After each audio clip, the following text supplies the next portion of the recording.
27절 말씀 다 자리에서 일어나셔서 하나님의 말씀을 받습니다. 사도행전 24장 24절에서 27절까지 말씀 제가 봉독하도록 하겠습니다.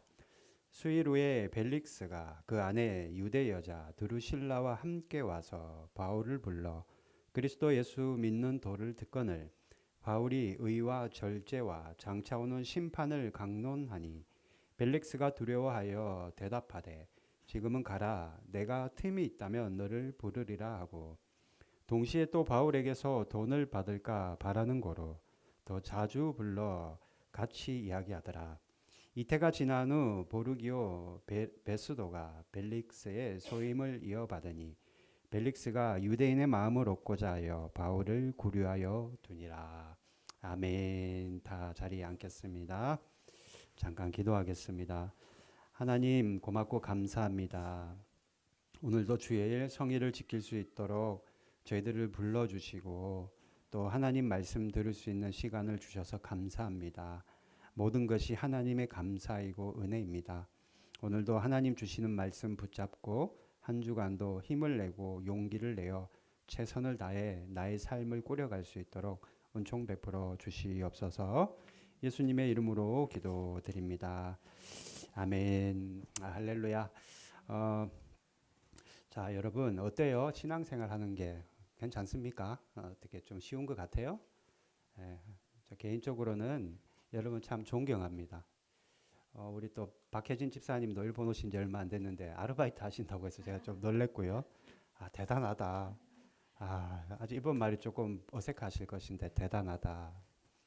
또 이렇게 여러분들 성일날, 주일날 이렇게 교회 나와서 예배 드리는 것, 여러분 주님을 내 인생의 주인으로 모시고 산다라는 것, 내가 누군가를 의지할 수 있다라는 것은요, 참 이게 좋은 일입니다, 그죠? 참 좋은 일이에요. 저도 이게 얼마나 좋은 일인지 몰라요. 생명부지 일본에 와서, 제가 뭐가 있겠어요? 아무것도 없고, 일본 말도 아직 잘 못하고, 아는 친구들도 없지만, 여러분이 있고, 또 우리 주님이 계시기 때문에 제가 해야 될 일이 있고, 또 내가 갈 수 있는 장소가 있고, 내 주위에 사람들이 있다라는 게 너무 행복하다. 이것이 주님의 은혜다라는 겁니다. 여러분, 우리가요, 예수님을 진짜 진심으로 믿으면은, 우리가 생명을 얻는다 늘 우리가 고백하잖아요. 이 생명은 우리 지금은 몰라요. 왜 그러냐면은 이거는 우리가 미래에 일어날 일이기 때문에 체감을 할 수 없는 일이기도 합니다. 그런데요, 이거는 분명해요. 성경 말씀, 이제까지 성경에 기록되어 있는 모든 말씀이 다 이루어졌는데 아직 한 가지만 안 이루어졌어요. 예수님의 재림. 반드시 이루어진다라는 거예요. 여러분, 우리가 예수님을 진짜로 믿어야만 내 마음에 공허함이 없습니다. 여러분, 사람들은 그러대요. 누가 막 이렇게 울면은 저 사람 갱년기라고 얘기하더라고요. 저도요, 때로는 지금은 모르겠는데요. 한 1년 전만 하더라도 뭐 조금만 하면 눈물이 나오더라고요. 내가 왜 이러나? 내 마음이 왜 이렇지? 왜 이렇게 외롭다는 마음이 들고 때로는 쓸쓸하다는 마음이 들까? 여러분, 우리가요, 살면서 보면은 내가 설명할 수 없는 일들이 일어나요. 그죠? 때로는 내 마음이 너무 이거는 뭐가 뭔지 모르겠어.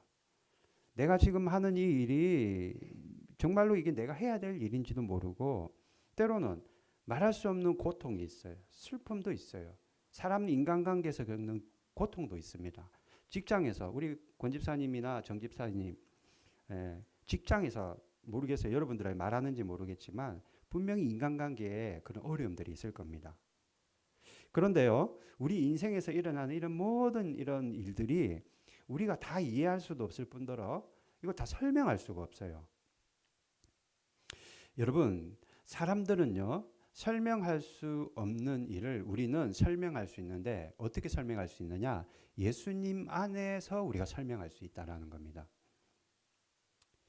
여러분, 새 생명을 얻는 것, 지금은 다 실감나진 않지만 우리가 예수님을 믿고 의지해야만 우리가 구원받는다라고 성경은 너무 단호하게 얘기하고 있어요. 다른 길이 있으면 저도 한번 연구를 해보고 싶은데 예수님을 믿지 않고 구원받는다라는 단 한 줄도 성경에 기록되어 있지 않다. 그런데 내가 겪는 인생의 이런 어려움들이 설명되지도 않아. 누가 가르쳐 주지도 않습니다. 책을 보고 연구해도 답이 안 나와요. 사람들은 그런 의문점을 가지고 늘 살아갑니다. 여러분, 아무리 뭐 좋은 차를 타고 좋은 집에 살고 좋은 음식을 먹어도 다 누구나 인생의 퀘스천 마크를 가지고 살아갑니다. 저도 아직까지는 제 인생의 퀘스천 마크가 있어요. 그런데도 사람들은요, 예수님 믿으려고 하지 않습니다. 사주팔자 믿잖아요. 그죠? 토정비결. 그리고 철학을 믿어요. 철학관 가면 뭐 김성선 목사님 말씀하셨듯이 장로님들 기독교인 환영 팻말을 붙여놓을 정도로 그렇게 여러분들 해소되지 않는 의문점을 가지고 살아갑니다. 점 보는 것들 쉬쉬하지요. 내가 점 보고 왔다 누가 말하겠어요. 말 안 하지. 그러나 점 보는 사람들이 있다라는 거예요. 예수 믿고도. 왜 그럴까요?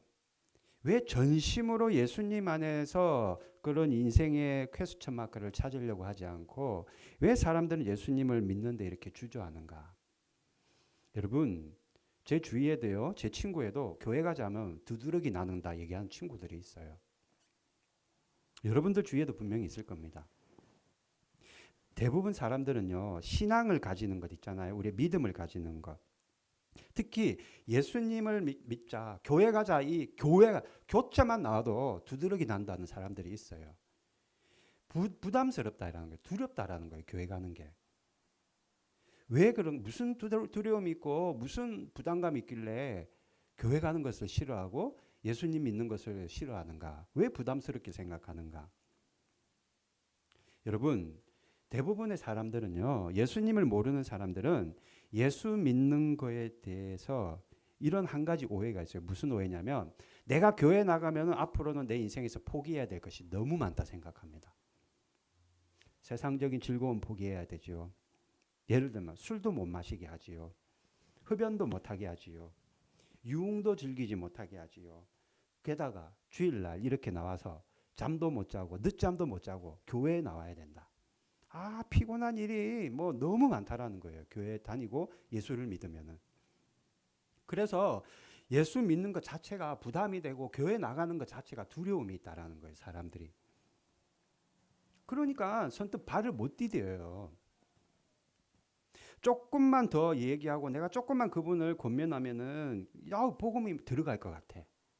조금만 하면 예를 들어서 우리 가족 가운데도 우리 신랑이 우리 아내가 우리 어머니가 조금만 하면은 복음이 들어갈 것 같은데 금방 이제 변화될 것 같은데 바로 코앞에서 포기하는 경우가 얼마나 많은지 모릅니다. 될 것 같아. 안 되는 것 같으면 찔러보지라도 않는데 될 것 같아. 그런데 코앞에서 교회 가는 것은 다음에요. 우리 한국 사람들 잘하는 말 있잖아요. 다음에요. 형편이 나아지면요. 지금은 제가 너무 마음에 여유가 없어서요. 여러분, 신앙생활을요 하다가도 돌아가는 분들이 있잖아요. 세상 밖으로 돌아가는 분들. 왜 그런 줄 아십니까? 힘들다라는 거예요. 신앙생활이. 예전에 내가 누리고 예전에 내가 즐기고 예전에 누렸던 그 기쁨을 누리지 못하는 것에 대한 부담이 있고 두려움이 있고 자신만의 갈등이 있는 거다라는 겁니다. 때문에 많은 사람들이요 예수 잘 믿다가도 세상으로 돌아가는 분들이 실질적으로 너무 많습니다. 한국의 기독교 인구수가 이렇게 줄어들고 있다고 하잖아요. 특히 팬데믹 이후에. 복음을 접하고도요 여러분 사람들이 교회를 외면하고 예수님에 대해서 관심을 안 가지는 이유는 다른 게 없어요. 내가 지금 누리고 있는 이 세상적인 기쁨들 있잖아요. 이렇게 소풍 가고 가족들하고 쇼핑하고 놀러 가고 이런 세상적인 즐거움과 기쁨을 포기해야 되고 그래서 내가 참 행복, 이 세상적인 행복을 내가 누리지 못할 것에 대한 부담감이 있기 때문에 교회 나오기를 사람들이 꺼려한다라는 겁니다. 마치 세상적인 것들이 내 인생의 목적이 된 것처럼 사람들이 살아가기 때문에 여러분 그것을 잡아야 되는데 실은 그게 물안개 같은 거거든요. 사라지는 거 많은 건데 그것을 잡기 위해서 그것이 참 행복이고 그것이 참 내 인생의 목적이고 그런 것들을 가지기 위해 내가 성공해야 된다는 그런 생각 때문에 발버둥 치고 살아가기 때문에 예수 믿는다. 주일날, 우리는 주일이지만 그분들은 주일을 안 해요. 일요일이라고 얘기하잖아요. 우리는 주님의 날이니까 주일, 성일이라 하지만 그분들에겐 단지 쉬는 날, 일요일이에요. 일요일. 여러분 어디 가서 교회 다니면서 일요일이라 얘기하지 마세요. 예. 세상 것들을 내가 가지고 있는 그 내가 누릴 수 있는 것들을 기쁨을 주일날 우리 가족들 데리고 쇼핑 가고 영화 보러 가고 때로는 직장에서 맥주도 시원하게 한 잔 마시고 이런 세상적인 가치들을 포기하는 것이 두려워서 교회 문턱을 밟기를 부담스러워하는 분들이 너무 많다라는 겁니다. 오늘 말씀에요. 사도행전 24장에 딱 그 한 사람이 있는데 그런 사람이 있어요. 똑같아. 벨릭스라는 총독입니다. 이 사람이 어떤 사람이냐면요. 완전히 돈과 명예와 여자에 미친 사람이었어요. 그 역사적인 그 문서들을 보면은요. 벨릭스 이 사람은 세상적인 그 기쁨들 있잖아요. 행복감들, 세상이 주는 그 쾌락들에 완전히 인생을 올인한 사람이었습니다. 여러분 나이가 60에 아내가 16살짜리 아내로 취했어요. 얼마나 육신적인 사람인지 모릅니다. 16살이면 지금 우리 중학생인가요? 중3인가요? 고등학교 1학년인가요? 그것도 60인 사람이. 도둑도 이런 도둑 신보가 어디 있어요. 요즘 같으면 이거 말도 안 되는 얘기죠. 그렇다고 그 아내 두루실라라는 이 16살짜리 아내를 이 첫 번째 아내도 아니에요. 벌써 몇 번째 손가락에 지금 꼽는 얼마나 육신적인 삶을 추구하는 사람인지 모릅니다. 이 벨릭스라는 사람이. 이 두루실라라는 이 여자가요. 16살 먹은 이 여자가 성경에는 안 나오지만은 다른 문서에 보면은 잘생겼다라고 표현되어 있어요. 당시에는 여자들이 이쁜 거를 갖다가 예쁘고 뭐 아름다워 이거를 잘생겼다라고 하더라고요. 얼마나 잘생겼는지 시시탐탐 이 여자를 노리는 남자들이 많았다라는 거예요. 여러분 수리아란 나라 들어봤어요? 수리아? 이 수리아란 나라 왕이 두루실라를 아내로 맞이했는데 벨릭스가 너무 잘생겨 놓으니까 그 여자가 힘으로 뺏어왔다라는 거예요. 오직 자신의 어떤 육체적인 소욕과 정욕과 쾌락을 위해서만 살았던 사람. 이런 사람이 진짜 칼만 안 들었지 강도 아니겠어요. 자, 그런데 벨릭스가 바울 앞에서 신문하게 되었다. 왜요? 바울이 성전을 더럽힌다. 하나님의 말씀을 왜곡한다. 자꾸 유대인들이 고발하니까 총독 앞에 섰다라는 겁니다. 벨릭스가 바울을 심판하게 되었어요. 그런데 두루실라가 보면은 유대 여자였거든요. 그러니까 예수님에게 요만큼 관심이 있었나 봐. 그러니까 남편인 벨릭스에게 바울 앞에 가서 우리가 복음을 한번 들어보자. 아마 뭐라고 해야 돼요? 바지가랑이 붙잡고 애원한 모양이에요. 바울 한번 만나보고 싶다 여보. 예? 벨릭스 여보 바울 한번 만나봐요. 24절 말씀 같이 읽습니다. 시작. 수일 후에 벨릭스가 그 안에 유대 여자 드루실라와 함께 와서 바울을 불러 그리스도 예수 믿는 도를 듣거늘. 25절도 같이 볼까요? 25절. 바울이 의와 절제와 장차오는 심판을 강론하니 벨릭스가 두려워하여 대답하되 지금은 가라. 내가 틈이 있다면 너를 부르리라 하고. 벨릭스와 두루실라가 벨릭스는 이제 억지로 갔겠죠. 그 뭐 복음 관심도 없는 사람이. 그 아름다운 그 어린 자기 아내가 가자고 하니까 바울 앞에 가서 복음을 들었는데 바울이 말하는 게 의와 절제와 마지막 다가올 심판에 대해서 말하더라. 가만히 손을 꼽아 보니까 이게 다 벨릭스하고는 정반대되는 이야기를 하고 있는 거예요. 절제요? 절제하는 사람이면 여러분 아내를 몇 명씩 맞이하겠습니까? 그 말을 들으면서 얼마나 양심이 찔렸겠어요.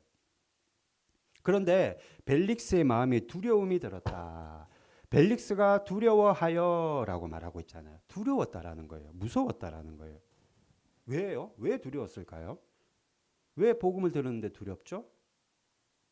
제가 말씀드린 대로 벨릭스는 세상 것들에게 세상 유혹과 세상 기쁨과 세상이 주는 그 쾌락에 미친 사람이었거든요. 그런데 바울의 얘기를 들어보니까 심판이 있다고 하니까 어머 정말이야? 얘기를 잘 들어보니 의로움과 절제함과 그리고 심판함이 있다는 얘기를 들어보니까 마음 한켠에는 야 이거 큰일 나겠다. 내 이렇게 살다가는 나 정말 큰일 나겠네. 야 예수 믿어야 되겠다. 이런 마음이 드는 거예요. 자, 그런데 두려워하는 이유, 정작 이유는 뭐냐? 그가 예수를 믿으면은 그가 가졌던 권력, 그가 가졌던 돈, 그가 이 세상에서 누렸던 그 세상적인 기쁨과 행복감과 쾌락을 다 포기해야 될 것 같은 두려움과 부담감이 있었기 때문이다. 그래서 벨릭스가 복음을 듣고, 이건 제 표현이에요. 구원받기 거의 일보 직전까지 갔는데도 안타깝게도 뭐라 하냐면은 지금은 가라. 내가 틈이 있으면 너를 다시 부르리라. 대답하되 지금은 가라. 내가 틈이 있으면 너를 다시 부르리라. 다음에 얘기하자라는 거예요. 다음에. 지금은 알았어. 무슨 말인지 알겠는데 두려우니까 다음에 얘기하자. 다음에. 여러분, 참 안타까운 건요. 벨릭스가 구원받지 못했습니다. 어쩌면 하나님이 주신 그 단 한 번의 기회를, 복음을 듣고 회개해서 하나님 앞에 나갈 수 있는 기회를 코앞에서 놓쳐버려서 구원받지 못했다. 이런 사람이 또 있어요. 부자 청년 이야기, 마태복음 19장에. 구원받기를 너무나도 바라고 영생 얻기를 바라. 집에서 고민을 엄청 많이 한 것 같아. 이 청년이. 그래서 예수님에게 어떻게 해야지 예수님 내가 구원받고 영생 받을 수 있겠습니까? 물어보니 예수님이 뭐라 하느냐? 너가 가지고 있는 소유를 가난한 자들에게 다 나눠주고 나를 따르라 라고 말씀하시는 거예요. 이게 예수님이 말씀하신 이 말씀이 부자 청년이 그 고민했던 거 있잖아요. 어떻게 구원을 얻을까? 어떻게 내가 영생을 얻을까라는 해답이었거든요. 그런데 이 청년이 어때요? 마태복음 19장 22절 같이 있습니다. 그 청년이 재물이 많음으로 이 말씀을 듣고 근심하며 가니라. 야, 예수님이 너 소유를 다 팔고 나를 따르며 영생을 얻는다라고 정답을 콕 찍어서 줬음에도 불구하고 자기가 가진 그 재물 포기 못해서 그거 포기하는 것이 너무 부담이 되니까 그냥 떠나갔다라는 겁니다.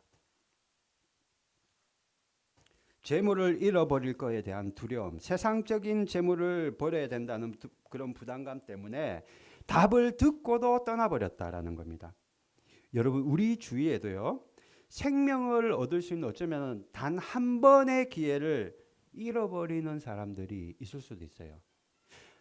왜 한 번이라고 제가 장담하는 게 아니라요. 그 사람에게는 그 한 번의 기회가 마지막일 수도 있다라는 겁니다. 누군가에게는. 제가 표현한 대로 거의 구원에 이를 뻔한 사람, 분명히 생명의 길을 이제는 얻을 수 있고 지금 이제부터라도 구원의 길을 걸을 수 있는 사람이 내 남편일 수도 있고 아내일 수도 있고 우리 주위에 있는 아버님, 어머님일 수도 있고 내 이웃일 수도 있는데 그저 세상적인 가치와 세상적인 성공과 세상적인 기쁨을 포기하지 못해서 진짜 영원한 생명, 진짜 우리가 살아가야 되는 그 구원의 삶을 포기하는 것이 얼마나 여러분 안타까운 건지 모릅니다. 육신적인 생각 때문에 복음의 말이 귀에 들어가질 않는 거예요. 귀에 안 들어가요, 여러분. 왜? 세상적인 즐거움과 유혹이 내 눈을 완전히 가리고 있고요. 내 마음을 혼미하게 하기 때문에 모르겠어요. 어떤 분들은 고민할 수도 있고, 그나마 나아요, 고민하는 사람들은. 어떤 분들은 듣고 그냥 흘려버립니다. 고린도후서 4장 4절 말씀 같이 있습니다. 그 중에 이 세상의 신이 믿지 아니하는 자들의 마음을 혼미하게 하여 그리스도의 영광에 복음의 광채가 비치지 못하게 함이라. 이 세상의 신이라고 여기 적혀 있잖아요, 여러분. 이 세상의 신이 뭐겠어요? 이 세상의 신. 이 세상에 신과 같은 역할을 하는 것이 뭐가 있겠어요? 첫 번째, 재물입니다. 첫 번째가 재물이고 그리고 권력입니다. 우리 인간은 누구나가 다 그걸 원해요. 그리고 높은 명예와 지위, 그리고 내가 높은 명예와 지위를 가지고 재물을 많이 소유했을 때 누릴 수 있는 향락, 그리고 내 자유, 방종된 자유 또는 음란함, 이런 것들이 여러분 우리 마음을 혼미하게 해서 예수님의 그 복음의 광채가 비치지 못하게 가로막더라는 겁니다. 참 생명이 주님에게 있고 참 기쁨이 예수님에게 있고 나를 살리는 말씀이 성경에 있는데도 부담이 되는 거예요. 왜요? 세상적인 것들이 지금은 더 좋아 보이거든요. 내가 죽고 나서 구원받는다고? 그거는 뭐 아주 몇십 년 뒤에 뭐 100여 년 뒤에 일어날 아주 까마득한 먼 훗날의 일로만 생각이 드는 겁니다. 내 마음이 혼미되었기 때문에. 마귀가 여러분 주는 생각은요, 여러분 굉장히 세상적이고 육신적인 것에 우리 마음이 미혹되어서 무너지고 빼앗기고 잃어버리는 것. 이게 마귀가 하는 일이에요. 이것이 세상 신이 하는 역할인데 그래서 마귀를 빼앗는 자라고 말하는 거예요. 속이는 자. 누가복음 8장 12절 말씀 같이 있습니다. 길가에 있다는 것은 말씀을 들은 자니 이에 마귀가 가서 그들이 믿어 구원을 얻지 못하게 하려고 말씀을 그 만에서 빼앗는 것이요. 은혜를 받았다가도 여러분 빼앗아 가는 거예요. 마귀가. 여러분 절대 방심해서는 안 됩니다. 이거는 저에게도 동일한 말씀이에요. 여러분 지금 이 자리에 앉아서 예를 들어서 은혜 충만하게 왔다 하더라도 예배의 자리에 앉아있는 지금 이 시간도 마귀는 여러분의 마음에 막 가라지를 뿌려놓는 겁니다. 여러분 다른 게 없어요. 하나님의 그 말씀, 그 하나님의 복음의 영광만이 우리에게 참 기쁨을 준다. 하나님의 말씀만이 우리를 구원할 수 있고 우리에게 생명을 줄 수 있다라는 겁니다. 하나님은요, 여러분 우리에게 가장 기쁘고 가장 감사하고 가장 행복하고 가장 가치 있는 것을 주기를 원하시기 때문이다. 여러분 제 말이 의심되면 예수를 한번 떠나봐 보십시오. 너무 오래는 하지 말고 한 달 정도. 여러분 우리가 믿음을 가지며 지금 내가 가지고 있는 이런 시간들, 내가 가지고 있는 이런 에너지들, 내가 가지고 있는 모든 것을 포기해야 될 것 같고 어떤 분들은 눈물을 찔끔 흘리는 마음과 쓰린 마음으로 교회를 억지로 나오는 분들이 있는지는 모르지만 그래서 신앙생활이 어렵다. 아우 교회 다니는 게 너무나도 힘들다. 이것저것 하라고 말하는 것이 너무 많다라고 율법적으로 느껴질지는 모르겠지만 여러분 우리에게는 이 과정, 이 좁은 길을 걸어가는 우리에게는 부활이 있고 천국이 있고 영생이 있기 때문에 진짜 복을 가진 자는 바로 저와 여러분이라는 겁니다. 이 세상에서 부귀영화를 살아서 영원한 음부에 들어가서 지옥에서 인간의 생각과 상상으로는 뭐 말로 표현도 못하는 그런 고통을 당하고 끝이 없는 고통을 당하고 살아간다면 그게 어떻게 행복한 자의 삶이라고 할 수가 있겠습니까? 그러니 여러분 세상적인 기쁨, 세상적인 뭐 어떤 육신적인 어떤 쾌락 때문에 아우 교회 가는 게 너무 부담스럽다 생각한다면은 여러분 절대로 그런 마귀의 생각에 속아서는 안 된다라는 겁니다. 특별히 마귀는 이번 한 번만은 괜찮아. 제일 마귀 잘 쓰는 방법. 괜찮아. 이번 한 번인데 어때? 다음 주부터 잘하지. 또는 내일부터는 잘하지. 오늘은 그냥 쉬어. 기도? 야, 너 피곤하잖아. 내일부터 하면 될 거 아니야.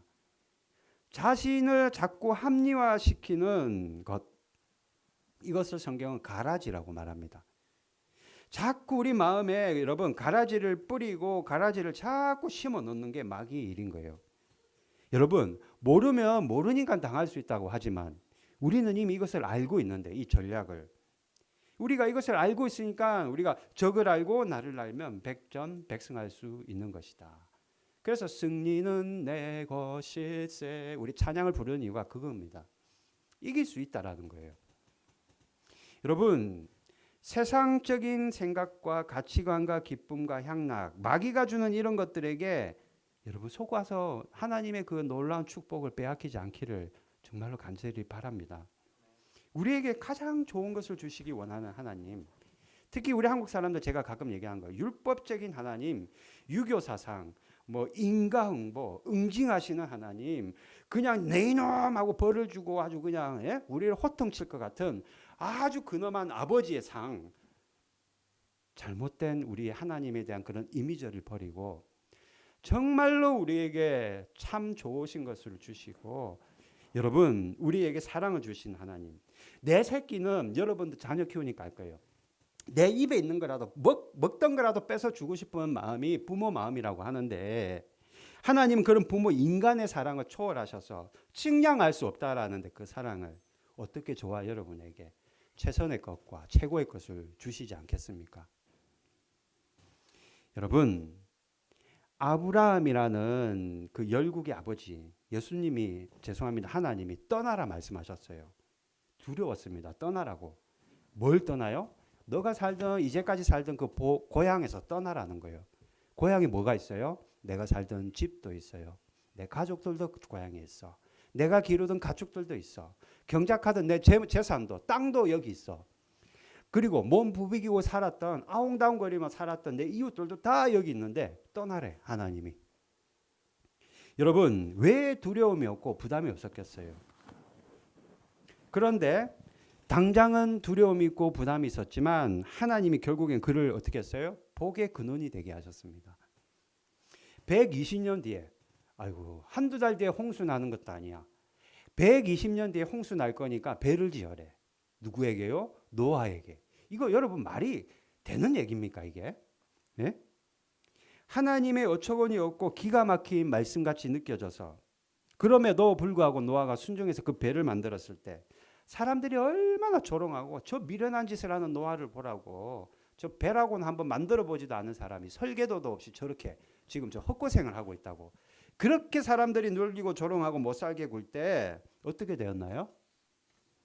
당장은 어렵고 힘들고 내가 손해보는 것 같고 내가 믿음으로 사는 것이 이게 미련한 것처럼 보일지 몰랐지만 결국에는 그와 그 가족이 구원을 얻었다라는 겁니다. 여러분 하나님은요 가장 좋은 것을 우리에게 주시기를 지금도 너무나도 간절히 바라고 계십니다. 흔히 교회에서 신앙생활 하는 분들 가운데 포기해야 하는 이 두려움 있잖아요. 내가 세상적인 즐거움을 포기하고 어떤 것들을 내가 절제해야 된다는 이런 부담감 때문에 나를 오롯이 헌신하지 못하는 거예요. 주님에게. 나의 모든 것을 하나님께 드리지 못하는 분들이 계세요. 무슨 말이에요? 뜨뜻미지근한 신앙생활을 하는 거예요. 차갑지도 않아 그렇다고 해서. 차가워서 그렇지도 않아요. 예배도 참여합니다. 때로는 1시간씩 막 기도도 해요. 때로는 남들이 하는 만큼 나서서 리더처럼 봉사도 합니다. 그런데 어때요? 내 마음에는 뜨뜻미지근해. 은혜가 없어. 은혜가 없어. 그냥 의무감에 율법감에 교회 안 나가면 뭔가 마음이 불편하니까 그러니까 나오는 거예요. 내 안에 은혜가 없기 때문에. 아예 은혜가 없는 게 아니에요. 그죠? 뜨뜻미지근하게. 그런데 항상 부족해요. 은혜가 있는 것 같기도 하고 없는 것 같기도 하고. 나도 나를 모르겠어. 그러나 대부분은 마음이 냉랭해요. 그러니 신앙생활 기쁨도 없고 교회 가고 싶은 그런 어떤 간절함도 생기지 않고 진짜 행복감을 누리지도 못합니다.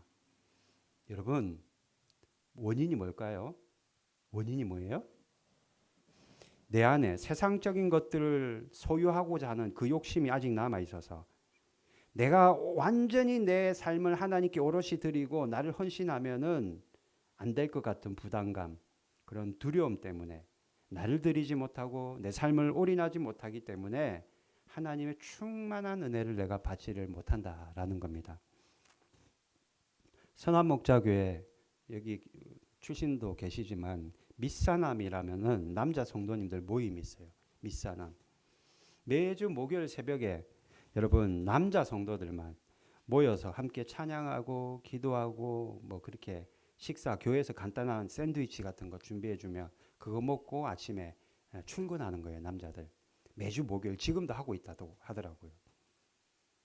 처음부터 이게 있었던 모임이 아니잖아요. 계기가 있었다라는 거예요. 무슨 계기냐? 유기성 목사님이 선한목자교회에 부임하고 나서 얼마 되지 않아서 전에 심우하던 교회 장로님들이 찾아왔다라는 거예요. 선한목자교회로. 찾아와서는 선한목자교회에서 우리가 한번 헌신 예배를 드리겠다 말하더라는 겁니다. 헌신 예배. 여러분 헌신 예배 좋은 거예요? 나쁜 거예요? 굉장히 좋은 거잖아요. 그 귀한 헌신 예배를 당신들 교회에서 안 드리고 우리 선한목자교회 와서 드리겠다고 말을 하더라는 겁니다. 자, 그런데 그 말을 듣고 유 목사님이 가만히 생각을 해봤대요. 생각을 해보니까 헌신 예배잖아요. 헌신 예배. 헌신 예배인데 정작 뭘 헌신하는지를 모르고 있더라는 거예요. 사람들이. 헌신 예배라며요. 뭘 헌신한다는 거예요. 뭘 도대체가. 야, 이거 뭘 도대체 헌신, 장로님들의 뜻은 좋은데 헌신 예배를 와서 드린다는데 뭐를 헌신하는지를 모르겠더라는 거예요. 이제까지 교회에서 헌신 예배 이러면은 유기유 목사님 머릿속에 어떤 마음이 있냐면 단지 한번 찬양하고 예배드리고 집에 돌아가면 그걸로 끝. 그게 헌신 예배더라.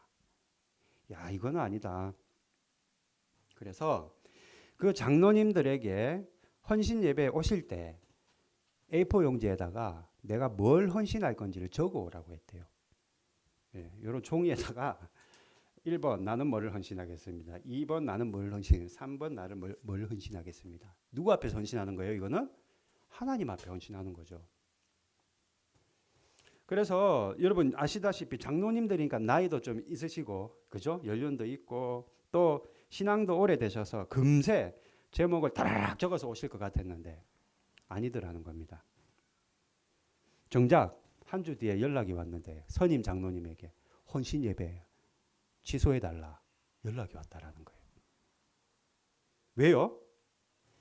괜히 헌신한다고 헌신 제목 적어서 하나님에게 올려드렸다가 내 시간 빼앗기고 내가 즐기는 것도, 예를 들어서 하나님 내가 이번 주부터는 막걸리를 먹지 않겠습니다 헌신했는데 괜히 그거 지키지 못했다가 하나님 앞에 벌받고 징계받을까 봐 부담감이 생기고, 게다가 아유 이것까지 내가 헌신해서는 내가 너무 낙이 없어, 유일하게 막걸리 마시는 게 내 낙인데 이거를 포기할 수는 없어라는 그런 두려움 때문에 헌신 예배를 포기하겠다고 전화가 왔다라는 거예요. 연락을 받은 유 목사님이 생각을 너무 많이 했다라는 거예요. 정작 아무것도 헌신할 수 없는 그런 형식적인 헌신 예배가 하나님께 무슨 영광이 되겠는가? 뭐가 문제지? 도대체 우리 성도들에게 장로님들 정도 되면 신앙의 본이 되어야 될 분들인데 뭐가 문제일까? 그래, 우선은 우리 남자 성도들만이라도 단 하루만 아무리 피곤하더라도 일어나서 새벽을 함께 하자.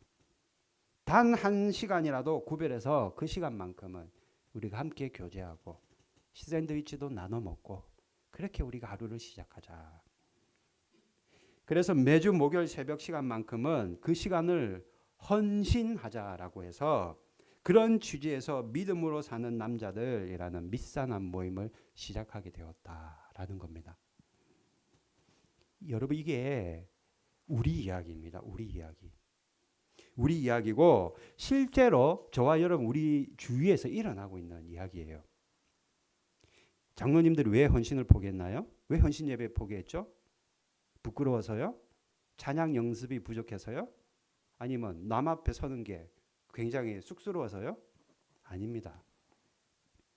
두렵고 부담스럽기 때문이에요. 헌신하고 결단하면 많은 것을 포기해야 된다는 부담감. 실제로 두려움과 여러분 이런 부담감은요, 내가 완전한 믿음, 하나님께 내 믿음을 오롯이 드리는 그런 헌신을 방해하는 가장 큰 요소입니다. 그래서 믿음 생활하게 되면서 여러분 이거 잘 들어보세요. 내 안에 세상적인 미련이 남아있으면 자꾸 믿음 생활하면 여지를 두게 돼요. 여지를 둔다니까요. 무슨 말인가? 주를 믿더라도 100% 헌신하는 것이 아니라 80%, 20% 정도 여지를 남겨놓아요. 그리고 헌신을 하더라도 봉사를 하더라도 오롯이 나를 온전히 주님께 던지는 것이 아니라 80%만 하게 되더라는 겁니다. 오롯이 나를 주님께 던지지를 못하는 거예요. 믿음 생활 내내 우리는 그걸 양다리라고도 얘기하잖아요. 여지를 남겨두는 것. 자꾸 육신에 매여 있게 하는 것. 그래서 하나님의 그 전폭적인 은혜, 하나님의 그 내 영혼에 비추시는 그 빛을 실질적으로 우리가 누리지 못하고 체험하지 못하고, 이런 표현이 어떨지 모르지만 하나님이 보여주시는 기적과 표적까지도 이런 우리의 이런 마음 때문에 하나님의 그 광채를 막더라는 겁니다. 그런데 정작 두려움과 그 어떤 나의 안의 부담감 때문에 은혜가 막히고 하나님이 보여주시는 그 역사를 보지 못하는 것도 모르고, 야, 다른 사람들은 말씀이 꿀송이처럼 달다고 하는데 왜 나는 그런 은혜를 한 번도 누리지는 못하는가? 다른 사람들은 정말로 기쁘게 저렇게 보면은 교회에서 참으로 기뻐 보이고 행복해 보이는데 나는 왜 이렇게 신앙생활이 어렵고 힘들고 무거운 진가처럼 느껴질까? 왜 이렇지? 생각하는 거예요. 그래서 정작 주님이 주시는 그 사랑과 기쁨을 누리지 못하니까 어때요? 신앙생활을 처음에는 내가 조금 어떻게 한번 해봐야 되겠어. 내가 의지를 가지고 이렇게 내가 견디다 보면 은혜를 줄 거야 하다가 나중에는 회의감이 드는 거예요. 야, 안 되네. 자꾸만 회의감이 들고 급기야는 내가 이렇게 믿어서 뭐하나. 내가 무슨 첫날 뭐 만날 큰 복을 받을 거라고. 내가 이렇게 믿어서 뭐하나. 이렇게 어렵게. 그런 생각까지 하게 되는 겁니다. 그러다가 심지어는 여러분 거기 생각이 어때요? 생각은 꼬리에 꼬리를 물잖아요. 결국에는 다른 교회 가면 은혜를 받을 수 있지 않을까 해서 여기저기 교회를 찾아다니게 되는 거예요. 그런데 어때요? 갈증은 풀리지 않아. 왜요? 그 원인이 내 안에 있는 세상 것들을 쾌락과 세상적인 기쁨을 포기하기 싫어하는 그런 부담감이 원인인데 자꾸 원인을 외부에서 찾으려고 하니 풀리지가 않을 수밖에요. 진단을 잘해야 병이 나을 것인데 진단을 엉뚱하게 하니 여러분 계속해서 은혜롭지는 않고 그냥 여지를 남겨두는 신앙생활, 뜨뜻미지근한 신앙생활을 할 수밖에 없다라는 거예요. 신앙은요, 나를 완전히 말도 안 되는 얘기를 하더라도 여러분 꼭 기억하십시오. 예수님의 말이 성경 말씀이 이거는 뭐 2023년을 살아가는 우리에게는 도저히 말도 안 되는 얘기고 이거는 무슨 뭐 이건 도덕적으로도 이게는 있을 수 없는 얘기 하더라도 그럼에도 불구하고 그 말씀이 주님 말씀이니까 100% 나를 그냥 오롯이 던지는 게 신앙입니다. 이해하는 게 신앙이 아니라는 거예요. 내 안에 도사리고 있는 여러분 그 세상적이고 육신적인 즐거움을 포기하는 그 마음, 세상적인 기쁨을 붙잡고 있으라는 그 마음이 하나님의 그 놀라운 큰 사랑과 은혜를 막는다라는 겁니다. 그것만 버리면 되는데 그것들이 말씀의 은혜를 가로막는 거다라는 거예요. 그러니 기도해도 하나님이 응답이 없죠. 내 마음에 두 마음을 품었는데 어떻게 여러분 응답이 있겠어요? 그래 놓고 아이고 나는 무슨 뭐 월삭 기도회를 드리고 100일 작정 기도를 했는데도 아무 응답도 없더라. 진단을 똑바로 해야 돼요. 우리 안에 세상을 바라보는 그런 마음이 있고 사람을 의지하고 내가 가진 돈을 의지하고 내가 가진 달란트를 의지하는 그런 마음이 있다면은 여전히 하나님을 우리가 100% 신뢰한다 말할 수 없기 때문입니다. 여러분 우리가 세상적인 육신적인 것들을 포기하지 못하는 마음을 가지면요. 벨릭스와 같이 의에 대하여 절제에 대하여 뭐 심판에 대하여 아무리 은혜로운 뭐 복음의 말씀을 듣는다 하더라도 벨릭스와 똑같이 말할 수밖에 없어요. 지금은 가라. 내가 틈이 나면 그때 다시 한번 들어보겠다. 그렇게 말할 수밖에 없는 겁니다. 그러므로 하나님의 은혜가 부족하다. 여러분 성령으로 왜 나는 충만하지 않을까? 왜 내 믿음에 이렇게 자꾸 기복이 있을까? 여러분 한탄하기 전에 나 스스로를 평가하기 전에 내 마음에 세상적으로 놓치기 싫고 세상적으로 육신적으로 아직도 손에 붙잡고자 하는 그런 욕심과 마음과 정욕이 없는지 그래서 내가 하나님에게 오롯이 나를 100% 던지고 아무리 말이 안 되는 말씀이라도 믿음이란 거 100% 내 인생에 하나님께 올인하는 것인데 그것을 못해서 참 하나님의 은혜를 누리지 못하는 것은 아닌지 우리가 고민해 볼 수 있어야 된다. 나에게 만약에 여러분들에게 나에게 그런 마음이 지금 있다면 이제까지 그런 마음을 품고 신앙생활을 했다면 우리 힘으로 이겨내기가 힘드니 어떻게 해서든지 하나님 붙잡고 주님 말씀 붙잡고 기도하는 수밖에 없다라는 거예요. 그냥 바지끄랑이라도 예수님 그 옷자락을 만졌던 그 여인의 심정과 같이 예수님 나 죽겠습니다는 마음으로 결단하는 마음으로 붙잡고 내 마음을 만져주십시오. 매달릴 수밖에 없는 거예요. 그럴 때 우리가 복음의 진수를 맛보게 되는 거다. 사람들이요 항상 월초 되면 여러분 그 결심하는 게 있어. 세상 사람들은 담배 끊어야지. 그죠? 여러분은 안 피니까 모르지만 담배 피운 사람들 월초 되면 내가 올해는 금연할 거야. 작심삼일로 가요. 그런데 우리 믿는 사람들은 월초에 여러분 담배가 아니라 결심하는 게 한 가지가 있어. 올 한 해는 예수님에게 올인해야지.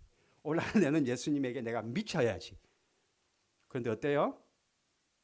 한 3월쯤 4월쯤 지나면 어떻습니까 여러분? 예? 내가 생각하고 결단하고 그래 내가 아주 올해는 예수님에게 미치는 삶을 살 거야. 내가 아주 예수님에게 내 인생을 오늘 내가 한번 투자해 볼 거야. 그것들이 어때요? 무용지물처럼 흐지부지 될 때가 많다. 왜요? 내 마음속에 오롯이 주님을 바라보지 못하고 세상적인 것들에 아직도 미련을 두는 것들이 있기 때문이다. 여러분, 주님의 큰 은혜와 그 축복, 그 선물들, 여러분들에겐 그것들이 너무나도 많이 준비되어 있고 예배되어 있습니다. 그러나 그 축복을 간구하기 전에 먼저 우리 안에 세상 것들을 오롯이 포기하지 못하고 주님께 오롯이 나를 올인하지 못하고 주님의 말씀에 나를 완전히 던지지 못하게 하는 그런 세상적인 미련이 있지는 않은지 한번 진지하게 스스로에게 물어봐라는 거예요. 그래서 여러분 스스로를 성찰하고 뒤돌아보고 그렇지 나 안에 아직도 그런 이중적인 마음이 있구나. 그러나 내 힘으로 안 되네. 하나님 도와주세요. 도와주세요. 나도 예수님을 정말로 내 인생을 그분께 바치고 싶은데 잘 안 되네요. 도와주세요. 기도해서 성령의 보혈로 덮어주시기를 여러분 간구하시기를 바랍니다. 그러기 위해서는요 여러분 마지막으로 꼭 한 가지 기억해야 될 게 있어요. 이 세상 있잖아요. 세상. 예? 100년도 모르겠어요. 요즘에는 100세까지 못 살면 조기 사망이라고 누가 그러던데 100년도 못 사는 이 세상, 지금 내가 사는 이 세상이 끝이 아니라는 걸 꼭 명심해야 돼요. 여러분. 요한복음 14장 1절 같이 읽습니다. 시작. 너희는 마음에 근심하지 말라. 하나님을 믿으니 또 나를 믿으라. 내 아버지 집에 거할 곳이 많도다. 그렇지 않으면 너희에게 일렀으되 내가 너희를 위하여 거처를 예비하러 가노라. 예수님이 내 아버지 집에 거할 곳이 많은데 너희들이 거할 그 집 때문에 내가 부활 승천한다라고 말씀하신 거예요. 여러분 지금 여러분들 살고 있는 이 집이 여러분의 본향이 아닙니다. 임시 거처예요. 임시 거처. 우리 인생이 전부가 아니라 여기 이 땅에서 살아가는 인생 100년도 못 살다가 나이가 들면 그저 여기저기 삐걱거리고 아파서 병들어 누워서 나중에는 연약한 모습으로 죽음을 맞이하는 이것이 우리 인간사의 인생이 아니라 우리가 정말로 살아야 될 본향이 있다라는 겁니다. 우리가 거해야 될 집이 있다라는 거예요. 그것을 믿는 자들을 위해서 예수님께서 그것을 준비하러 여러분들이 살아야 될 그걸 준비하러 그 집을 예배하시려고 먼저 가셨다라는 거예요. 우리도 똑같이 부활하고 승천하게 되어 있는데 예수님이 먼저 부활하시고 승천하셔서 그것을 예배하러 가셨다라는 겁니다. 우리 이 땅에서의 생명, 이걸 세수라고 얘기하잖아요. 이 땅에서의 세수가 다 끝이 나고 나면은 여러분 믿는 자들은 다 구원받아 여러분 천국에 들어가서 진짜 내가 영원토록, 저는 영원이라는 개념을 모르겠지만 태초라는 개념과 영원이라는 개념은 믿음의 개념이에요. 이해가 안 돼. 우리는 그걸 몰라. 영원토록 살아갈 그 곳이 있다라는 거예요. 그것은 인간의 언어로서, 인간의 무슨 생각으로서, 상상으로서는 도저히 표현할 수 없는 아름다운 곳이다. 때문에 지금 당장은 내 삶이요, 여러분. 지금 내 살아가는 것이 좀 힘들고, 좀 어렵고, 고민이 많고, 또 가난하고, 또 때로는 우리 육신이 병들어서 내가 지친 삶을 살아간다 하더라도 우리가 끝까지 희망을 가지고 소망을 가지고 주님을 붙잡아서 살아가면 반드시 우리는 내가 거해야 될 그 천국 열쇠를 반드시 얻게 된다라는 겁니다. 이것이 천국 소망이에요. 천국 소망을 안 가지면 이 땅에서의 내 삶을 전부라고 생각하고 살아가면 내 인생이 무가치한 거예요. 왜요? 여전히 나는 가난하고 여전히 나는 나이가 많고 여전히 나는 많이 배우지 못했고 많이 가진 사람들, 많이 누리는 사람들을 바라보며 낙심하고 절망할 수밖에 없는 거예요. 그렇지 않나요? 그렇지 않다라는 거예요, 여러분. 하나님을 믿는 천국 소망을 가지고 사는 자들은 그 천국이 내 눈에 보이기 때문에, 약속되어 있기 때문에 절대로 세상 풍파 때문에 좌절하거나 또 넘어지거나 낙심하며 살아가지 않는다. 사랑하는 성도들이 꼭 품어야 될 두 가지 소망이 있다면, 첫 번째가 부활 소망이고 두 번째는 천국 소망이다. 최근 우리 계신 교회에서 부활 신앙, 천국 신앙을 얘기를 잘 안 합니다. 단지 이 땅에서 살아가면서 받는 복, 물질적인 복, 건강의 복, 무슨 뭐 형통의 복, 이런 뭐 내세적인 복이 아닌 이 땅에서의 받는 복만 얘기해요. 왜요? 그래야 성도들이 좋아하거든. 그게 진리입니까, 여러분? 그렇지 않아요. 진짜 여러분, 우리가 살아가야 될 곳은 이 땅이 아니라 천국이에요. 단지 이 땅에서 왜 살아가느냐? 내가 천국 백성으로 살아갈지 또는 영원한 지옥에서 살아갈지를 평가받는 것이 이 땅이라는 거예요. 이 땅. 내가 어떻게 사는가에 따라서 진짜 삶이 결정되는, 어떻게 보면은 표현이 어떤지 음식으로 말하면 에피타이저와 같고, 예? 어떻게 보면 운동 경기 하기 전에는 연습 경기와 같은 거다. 주님께서 여러분, 근심하지 말아라, 나를 믿어라. 너희를 위해서 내가 거처를 예비하기 위해 가노라 말씀하셨습니다. 여러분, 세상 그런 어떤 세상적인 쾌락과 향락과 기쁨과 행복과 즐거움, 그것들을 내려놓으시고 그런 거짓에 속지 마시고 하나님을 더욱더 바라보며 하나님이 여러분에게 약속하신 그 천국 소망을 가슴 깊이 간직하고 매일매일 살아가시기를 주님의 이름으로 축복합니다. 말씀을 정리할게요. 우리가 온전히 주님을 믿고 그분께 나를 이렇게 던지는 거, 오롯이. 예. 내 것을 놓치기 싫고 내 시간을 빼앗기기 싫고 내 육신의 안락함을 포기할 수 없는 지극히 세상적이고 그런 두려움과 육신적인 두려움과 부담감 때문이다.